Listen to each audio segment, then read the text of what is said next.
The house stood at the edge of town, untouched by weather or time. When the door opened, the air inside felt sealed, as if it had never been breathed before. The floor creaked once, then stopped responding. Somewhere deep inside, something marked the moment of arrival, the way a predator notes a sound it recognizes. The hallway bent slightly to the left, though the walls looked straight. Lights flickered only when not directly watched.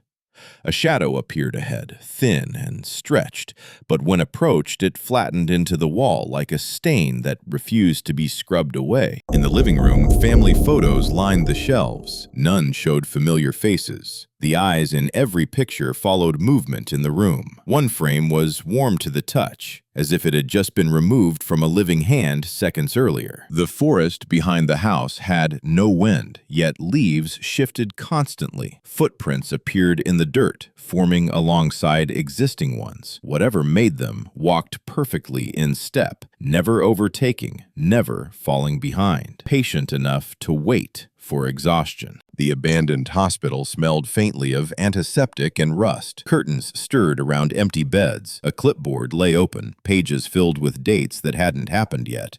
One name appeared repeatedly, written with increasing pressure until the paper tore. The bathroom mirror reflected the room accurately, except for one detail. The reflection blinked slower. Water dripped upward from the sink, collecting at the ceiling. A breath fogged the glass from the other side, though no one stood there. The attic door resisted, then opened too easily. Inside, the ceiling was lower than expected. Old furniture formed a circle, all facing inward.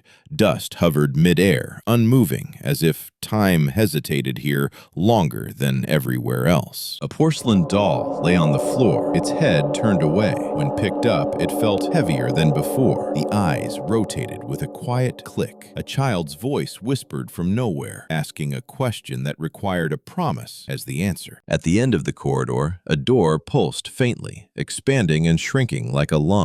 The handle was warm and damp. From behind it came a sound like someone practicing how to speak by copying breathing patterns. Sleep arrived suddenly. The body froze while the mind stayed alert.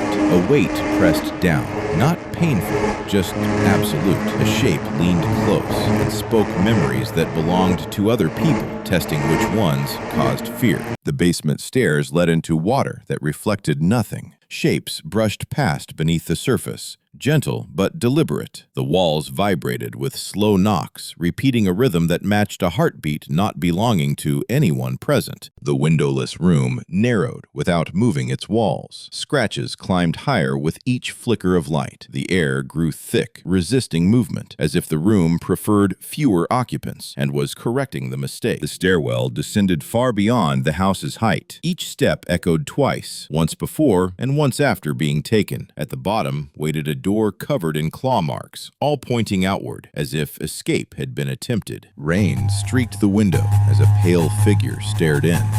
Its face lacked features, smooth and unfinished. When the glass was tapped from inside, the same tapping answered from behind, perfectly synchronized. Silence settled over the house.